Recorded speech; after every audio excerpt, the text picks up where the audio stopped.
ஒரு முறை ஒரு சிங்கம் ஆட்டை பார்த்து கேட்டுச்சான், இந்த காட்டுக்கு ராஜாவா நீ என்னை தேர்ந்தெடுத்தினா நான் உனக்கு நல்ல ஒரு கம்பளி போர்வையை நான் தருவேன் அப்படின்னு சொல்லி ஆட்டுக்கிட்ட கேட்டுச்சான். உடனே ஆடுன்னு சொல்லிச்சு, சரி ராஜாவே, நான் உங்களை தேர்ந்தெடுக்கிறேன், ஆனால் அந்த கம்பளி எங்கேருந்து உங்களுக்கு கிடைக்கும் அப்படின்னு கேட்டுச்சான். அதுக்கு இந்த சிங்கம் பதிலுக்கு சிரிச்சுதான். இதனுடைய அர்த்தம் உங்களுக்கு புரியுதா? இன்றைக்கி நம்மளெல்லாம் வாழ வைக்கிறேன், உங்களுக்கு அப்படி செய்கிறேன் இப்படி செய்யணும்னு வாக்குறுதி கொடுத்த மோடி இன்றைக்கி ஆடாக இருக்கிற ஜனங்களை பார்த்து ஏமாற்ற நினைக்கிறார். ஆடு ஜனங்கள். எனக்கு அன்பானவர்களே, இந்த சிங்கம் தந்திரமாக மனுஷனை ஏமாற்றணும்னு நினைக்கிறாங்க. அதனால தான் நேற்றைக்கு கூட பாராளுமன்றம் 150 வருஷமாக நிலைச்சிருக்குன்னு சொன்ன பாராளுமன்றம் தீயில எரிஞ்சிருக்கு. அது எவ்வளோ டாக்குமெண்ட்டு போச்சுன்னு தெரியாது. ஏனென்றால் இப்பொழுது எல்லா விஷயத்திலும் அவங்களுக்கு தோல்வி பயம் வந்துருச்சு. அதனால் ஆடாக இருக்கிற நீங்கள் சிந்தித்து வாக்களிங்க. ஏனென்று சொன்னால் இது நமக்கு கிடைச்ச ஒரு பெரிய வாய்ப்பு. இதுக்கப்புறம் இந்த வாய்ப்பு நமக்கு கிடைக்குமான்னு கூட சந்தேகம். மணிப்பூரை யோசித்து பாருங்கள். எத்தனை பெண்களை நிர்வாணமாக்கி எப்படிலாம் கொலை பண்ணி இந்த நாட்டில் நடக்கிற ஒவ்வொரு சம்பவத்தையும் யோசித்து பாருங்கள், நிதானித்து பாருங்கள். வேறு ஒன்றும் இல்லை. நம்ம குடும்பத்திலையும் பொம்பளைங்க இருக்காங்க, நம்ம பிள்ளைகளும் இருக்காங்க. நம்ம பிள்ளைகளை போல இருங்க.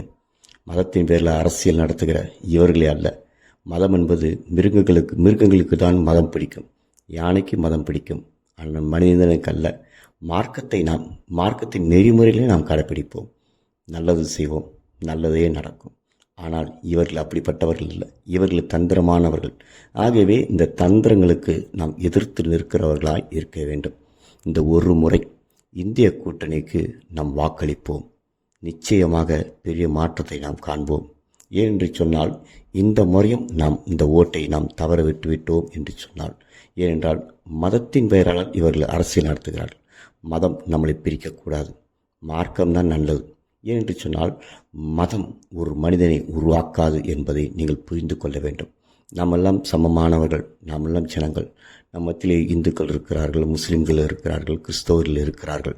எல்லாரும் நம்முடைய நண்பர்கள் தான். நாம் அவர்கள் வீட்டிலே போய் சாப்பிடுகிறோம், நாம் அவர்கள் வீட்டிலே நாம் இருக்கிறோம், நாம் உறவு கூட வைத்து இருக்கிறோம். ஆக நம்மிடத்தில் மதம் என்பது கிடையவே கிடையாது. ஆனால் இந்த மதத்தின் பெயரால் அரசியல் நடத்துகிறவர்களை யோசித்து பாருங்கள். வெளிநாடுகளுக்கு போகிற மோடி எல்லா இடத்துலையும் வெளிநாட்டிலலாம் போய் சுற்றுலா பயணம் போய் எதுக்காக போகிறாரு தெரியுமா? இவர் நாட்டில் நல்ல உறவு ஏற்படுத்த நீங்கள் நினைக்கிறீங்க. இல்லவே இல்லை. ஆர்எஸ்எஸ்க்கும் பிஜேபிக்கும் அவர்கள் நன்கொடையை வாங்கி வாங்கி வாங்கி குமிச்சு இன்னைக்கு தனக்கு கல்யாணம் இல்லை, தனக்கு குடும்பம் இல்லை என்று சொல்கிற மோடி அவர் போட்டுக்கிற உடை எவ்வளோ விலை உயர்ந்தது தெரியுமா? இதெல்லாம் யோசித்து பாருங்கள், நிதானமாக யோசித்து பாருங்கள்.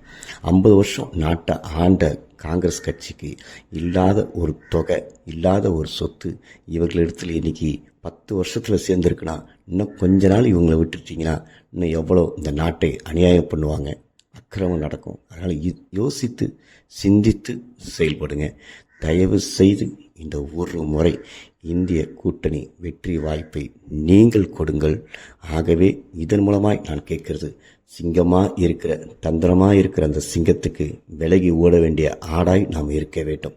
அப்படி விலகி ஓடும்பொழுது நாளைய தலைமுறை நலமாக இருக்கும். ஏனென்று சொன்னால் இந்தியா இன்றைக்கு பசியில் எங்கே இருக்குன்னு நினச்சிங்கன்னா 125 நாடுகளில் 117வது இடத்துல நம்ம இருக்கிறோம்.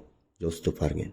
கடந்த 2004லேருந்து 2014 வரைக்கும் நீங்கள் காங்கிரஸுடைய ஆட்சி காலத்தை நீங்கள் எண்ணி பார்த்தீங்கன்னா இந்த சூழ்நிலை இல்லைங்க. 54% தான் இருந்ததாக சொல்லப்படுகிறது. ஆனால் இப்பொழுது நாம் எங்கே இருக்கிறோன்னா அந்த 54லையோ 56லையோ 60ல் கூட இல்லைங்க. 117வது இடத்துல நாம் தள்ளப்பட்டு இருக்கிறோம். ஏன் என்று சொன்னால் இவர்களுக்கு இந்தியாவோட ஜனங்கள் தேவையில்லை, பணத்தின் பெயரால் வருகிற அவர்களுடைய அந்த பொய்யான வாக்குறுதி தான் இன்றைக்கு இருக்கிறதே தவிர எந்த விதத்தில் நமக்கு 15 லட்ச ரூபா தாரன்னு சொன்னாங்க, கொடுத்தாங்களா? யோசித்து பாருங்கள், கொடுக்கல. கல்வி கடனை தள்ளுபடி பண்ணாங்களா? இல்லை. ஆனால் மதத்தின் பெயரில் மாத்திரம் இவர்கள் அரசியல் செய்கிறார்கள் என்று சொன்னால் இவர்களுக்கு தெரிந்தது ஒன்றே ஒன்று, மதம் மட்டும்தான்.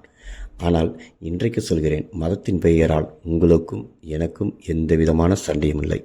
மதம் நமக்கு வேண்டாம். ஆனால் மார்க்கம் மட்டும் வேண்டும். மார்க்கம் என்ன? நீங்கள் வள்ளலாருடைய புத்தகத்தை படித்து பாருங்கள்.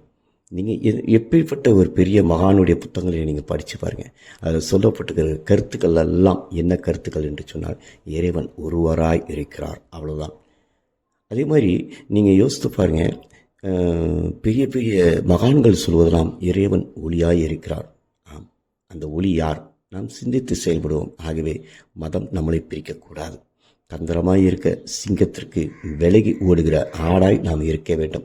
இந்த சிங்கம் சொல்லுகிறதெல்லாம் நாம் காது கொடுத்து கேட்டிருந்தோம் என்று சொன்னால் 150 வருடம் வரைக்கும் நிலைத்திருக்கும் என்று சொன்ன பாராளுமன்ற கட்டிடம் இன்றைக்கு உள்துறையும் இன்றைக்கு நிதித்துறையும் அதனுடைய உள்ள ஃபைல்களும் எரிந்திருக்கிறது என்பதை நீங்கள் சிந்தித்து செயல்பட வேண்டும். இதெல்லாம் ஏன் நடக்கிறது என்று சொன்னால், ஒரு மாற்றம் வரும் என்று அவர்களுக்கு தெரிந்துவிட்டது, உங்களுக்கும் தெரிய வேண்டும். ஆகவே மாற்றத்தை விரும்புவோம். நிச்சயமாக இந்திய கூட்டணியை ஆதரிப்போம். நன்றி, வணக்கம்.